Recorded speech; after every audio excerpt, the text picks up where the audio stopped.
49 people are confirmed to have died in Friday's attack on 2 mosques in Christchurch, New Zealand. Officials are now carrying out the difficult task of identifying those who have died. No victims have yet been named officially, but it's becoming clear they came from countries around the world, and that many of them were refugees who thought they had found safety in New Zealand. Many families who have not yet made contact with their loved ones are enduring a terrible wait for news. Here are some of the people reported as dead or missing so far. Daud Nabi, 71. Daud Nabi was the first of the victims to be identified. He was born in Afghanistan but moved his family to New Zealand in the 1980s to escape the Soviet invasion. He was an engineer, reportedly with a love of vintage cars, but in his retirement was a community leader in New Zealand. He was president of a local Afghan association and a known supporter of other migrant groups. Daud Nabi is believed to have thrown himself in front of other people in the mosque to protect them when the gunman burst in. His son, Omar, told NBC News, "Whether you're from Palestine, Iraq, Syria, he's been the first person to hold his hand up." Said Milne, 14. Said Milne wanted to be a footballer when he grew up. On Friday he was at the Al-Noor Mosque with his mother. His father told New Zealand media on Saturday, "I haven't heard officially yet that he's actually passed, but I know he has because he was seen. I remember him as my baby who I nearly lost when he was born. A brave little soldier. It's so hard to see him just gunned down by someone who didn't care about anyone or anything. I know where he is. I know he's at peace." His half-sister Bridea Henry earlier told reporters he had last been seen lying on the floor of the bloody mosque, bleeding from his lower body. "He's a regular, typical, Kiwi kid," she said. Neen Rashid, 50. Neen Rashid was originally from Abbottabad in Pakistan. He was a teacher in Christchurch.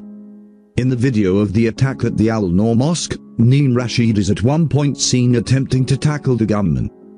Mr. Rashid was badly injured. He was taken to hospital and Pakistan's Ministry of Foreign Affairs has confirmed his death. He is being widely hailed as a hero. His brother, Khurshid Alaim, said he was proud of his actions after seeing the video. "He was a brave person, and I've heard from a few people there. There were few witnesses. They've said he saved a few lives there by trying to stop that guy." But Mr. Alaim added, "It's still a shock for us. Whatever hero he becomes, it's our pride now, but still a loss. It's like cutting your limb off." Talha Rashid, 21. Talha was Mr. Rashid's oldest son. He was 11 when the family moved to New Zealand. Pakistan's Ministry of Foreign Affairs has confirmed his death. Friends said Talha had just got a new job and was hoping to get married soon. "A few days ago when I spoke to Neen Rashid, he told me about his plans to come to Pakistan and get his son married," says Talha's uncle in Lahore. "But now we are making arrangements to bring the dead bodies of both father and son back to Pakistan." Another of Mr. Rashid's sons is being treated for his injuries. Hosnara, 42. Bangladesh consular officials in New Zealand say 3 people of Bangladeshi origin were killed. They have not given details. Some relatives of people who were at the 2 mosques have been speaking to the media. Hosnara is reported to have been in the women's area of the Al-Noor Mosque when she heard gunfire. Her husband, Farid Uddin, uses a wheelchair and was in the men's area. Immediately after hearing the sounds of shooting, she rushed to the spot to find out and save her husband, but received bullets and died, her nephew told Bangladesh's New Age newspaper. Her husband reportedly survived. Khaled Mustafa. The group Syrian Solidarity New Zealand says Khaled Mustafa was killed at the Al-Noor Mosque. Mr. Mustafa was a refugee from the war in Syria and moved with his family in 2018 to New Zealand, which they considered a safe haven, said the group.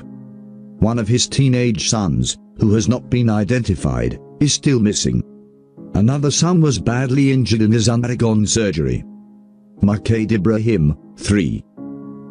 The family of one 3-year-old boy, Makade Ibrahim, say have not seen him since the shooting. They have not found him at hospitals treating the injured. His brother, Abdi Ibrahim, told local media they believed Makate was dead. He said Makate was energetic, playful and liked to smile and laugh a lot. Police have confirmed only that at least one child was killed and many were injured. None has been named. Kashmir High School in Christchurch has confirmed that 2 of its current students and 1 graduate are missing. Another student is in hospital. Amjad Hamid, 57.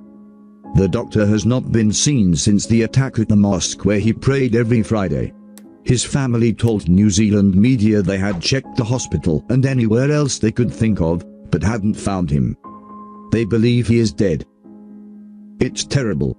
We were hoping to find a better future for us and for the children we were planning to have, his wife, Pahan, told the New Zealand Herald.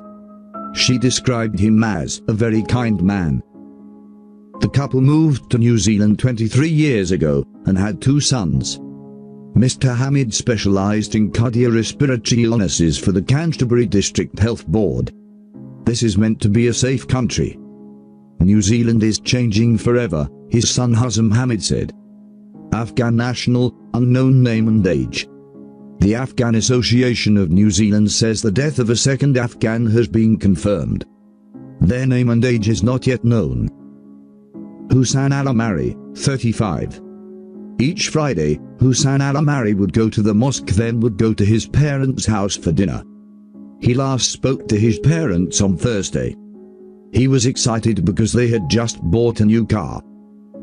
Janasat and Hazem Al-Amari, who moved to New Zealand from the United Arab Emirates in the 1990s, have not heard from him since the attack.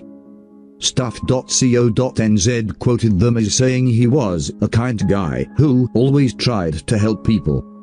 Lilaik Abdul Hamid, unknown age. Also known as Muhammad Abdul Hamid, Mr. Hamad is the first Indonesian confirmed dead in the attack. 7 others were at the 2 mosques. 5 have reported their safety to Indonesia's embassy in New Zealand, according to the country's ambassador Tantowi Raya. 4 other Pakistani nationals, unknown ages. Pakistan's Ministry of Foreign Affairs has confirmed the deaths of 4 other men: Suhail Shahid, Sijad Handad Ali, Said Arieb Ahmed and Mahbub Haroon. Their ages are all unconfirmed. 3 others reported missing are still being identified, according to spokesman Mohammed Faisal. Those missing have been listed as originating from countries including Jordan, India, Pakistan, Bangladesh, Afghanistan, Fiji and Saudi Arabia. At least 4 people from Somalia were killed in the attacks. One of the buildings targeted, the Al-Noor Mosque, is co-run by Somalis.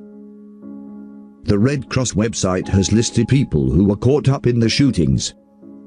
Survivors can register that they are alive to reassure relatives, while those looking for someone can record them as missing.